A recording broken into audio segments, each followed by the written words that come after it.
A person can go about 3 weeks without food, 3 days without water, and in the wrong conditions, roughly 3 hours without shelter. That last number surprises people, because shelter sounds like the comfortable option on the list, rather than the urgent one. It is not. Cold and wet will take a healthy adult apart faster than hunger ever gets the chance to. My name is Thomas Yazzie. I grew up Dene in the high desert of the Southwest, and most of what I know about staying alive outdoors came from people who treated it as ordinary skill rather than emergency preparation. Today, I am giving you 4 shelters, each one built for a different problem, using nothing you have to carry in. The 4th one is the warmest structure a person can build with their hands, and it works at temperatures that would kill you in a tent. Before the first one, understand what a shelter is actually doing, because if you get this wrong, you will build something useless and feel safe inside it. A shelter does not make heat. You make heat. Your body puts out somewhere around 100 watts continuously, the same as a bright light bulb, and every shelter on this list is a device for holding on to that, which means 2 things decide whether a shelter works. Size, because a space too large for your body to fill will never warm up. And still air, because moving air strips heat off you, and the whole point of insulation is trapping air so it cannot move. Small and still. That is the entire principle, and all 4 of these are variations on it. One more thing before we start building. Learn to read what the night is actually going to do, because the shelter you need on a clear, cold night is different from the one you need in rain. Clear sky means radiational cooling. With no cloud cover, heat leaves the ground and everything on it, straight up into the sky all night, and temperatures drop further than the forecast suggests. Overcast holds that heat in, so a cloudy night runs warmer even when the daytime high was lower. Wind matters more than either. Moving air strips heat off a body several times faster than still air at the same temperature, which is why a sheltered spot at 20 degrees is more survivable than an exposed one at 35. So, before you pick a design, put your back to the wind and feel where it is coming from. Look up and see whether you have cloud cover, and check whether the ground you are standing on is damp. Those 3 readings decide which of the following 4 you should be building. Shelter 1 is the debris hut, and it is the one to build if you are alone, it is cold, and you have nothing but a knife and daylight left. Start with a ridgepole, a solid branch roughly as long as your body, plus a third. Prop one end on a stump, a rock, or the fork of a low branch about hip height, and let the other end rest on the ground. That is your spine. Now lean sticks along both sides of that ridgepole, close together, like ribs. The angle matters more than most people realize. Steeper sheds rain better and encloses less space to heat, which is what you want. Then you pile on debris, and here is where nearly everyone fails. Leaves, grass, pine needles, ferns, anything dry, and you want it 2 feet deep. 2 feet. It will look absurd. It will look like far more than any reasonable person would need. Build it anyway, because debris compresses, and what looks like 2 feet when you pile it is closer to 8 inches of actual insulation once it settles and the wind works on it. Inside, stuff the entire cavity with dry leaves until it is packed. You are going to burrow into that like an animal into a nest, and the leaves around your body are doing the real work. Plug the entrance behind you with a bundle of debris once you are in. Built right, a debris hut keeps a person alive in temperatures well below freezing, with no fire at all. It works because it is barely bigger than your body, and because 2 feet of leaves is nothing but trapped still air. A word on materials, because what you pile on matters as much as how much. Dry deciduous leaves are the best debris there is, because the curl in a dead leaf traps air between every layer. Pine needles work and shed water beautifully, though they pack tighter and you need more depth. Ferns are excellent. Green material is the worst option available because it holds moisture against you and compresses flat, with no air pockets at all. If the ground is wet and the leaves are damp, build anyway.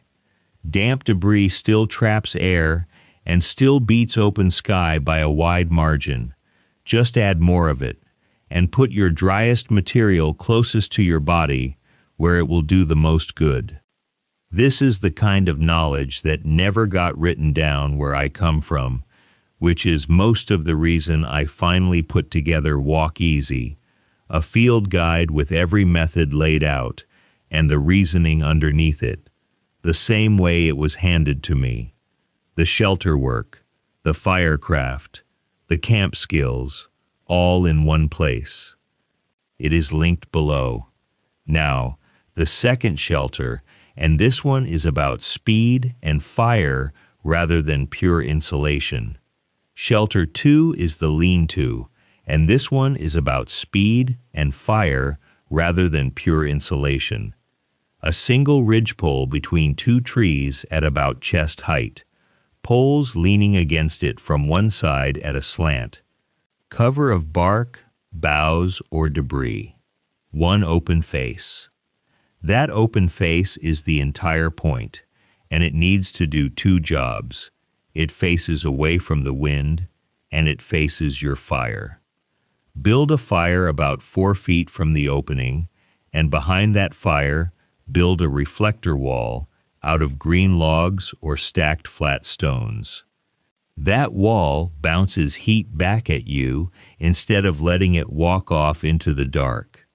Without it, half your fire is warming empty forest. The lean-to is faster to build than a debris hut, and considerably more comfortable if you have fire and fuel. In deep cold with no fire, it is the weaker choice, because one open side means you are relying on the fire rather than on the structure. There is a variation worth knowing if the weather turns while you are in one. Build a second lean-to facing the first, 4 or 5 feet apart, with the fire between them. What you have made is a heat trap with 2 reflecting walls and a chimney of open sky above the flames, and it is dramatically warmer than a single lean-to for perhaps 20 extra minutes of work. Plains travelers use this arrangement, and anyone who has slept in one on a cold night will build it that way every time afterward. Shelter 3 is the snow shelter, and there are 2 versions worth knowing. The first is the tree well. Find a large conifer with heavy low branches. The snow around the trunk is nearly always shallower there, because the branches caught most of it on the way down.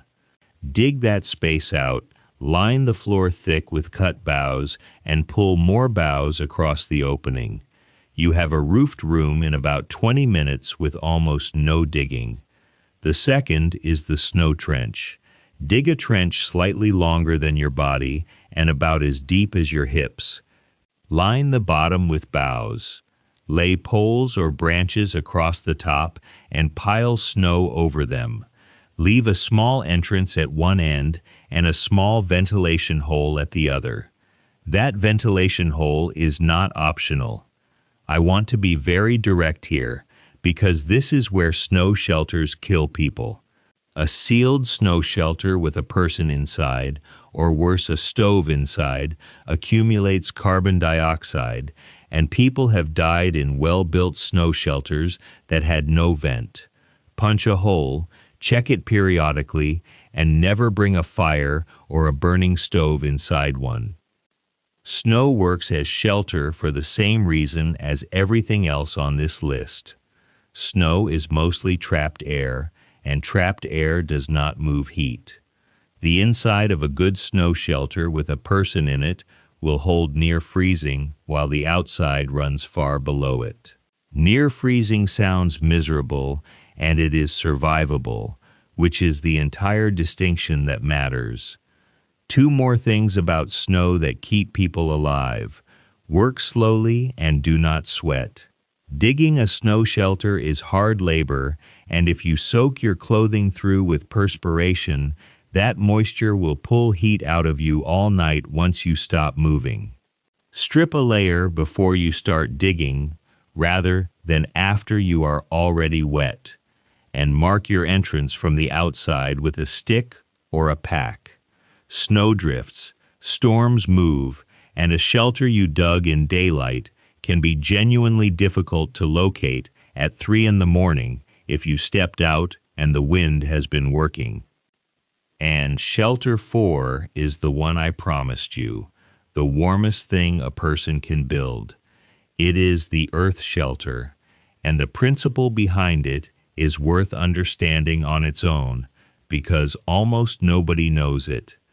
Dig down about 3 feet into the ground, and the temperature stops caring what the weather is doing.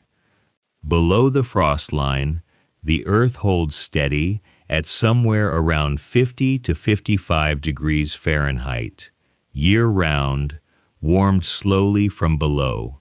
That is not insulation. That is a free thermal battery that never needs charging. You can verify this yourself without going anywhere. Walk into any old root cellar in January and put your hand on a jar. It is not frozen. Go back in August and the same cellar is cool. That is the earth, doing the same thing it does everywhere. So the shelter is a pit. Dig down 3 to 4 feet in well-drained ground, ideally on a gentle south-facing slope, so the low winter sun works for you. Pile the dirt to one side because it is going back on top. Frame it with posts and rafters. Over the rafters lay a mat of woven branches, over that a thick layer of dried grass, and over that the dirt you dug out, packed down about a foot thick. Each layer has a job.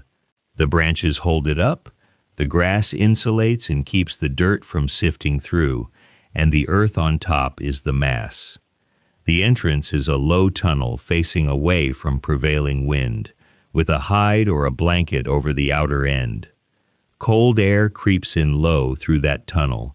Your fire warms it. Warm air rises and carries smoke out a hole at the peak.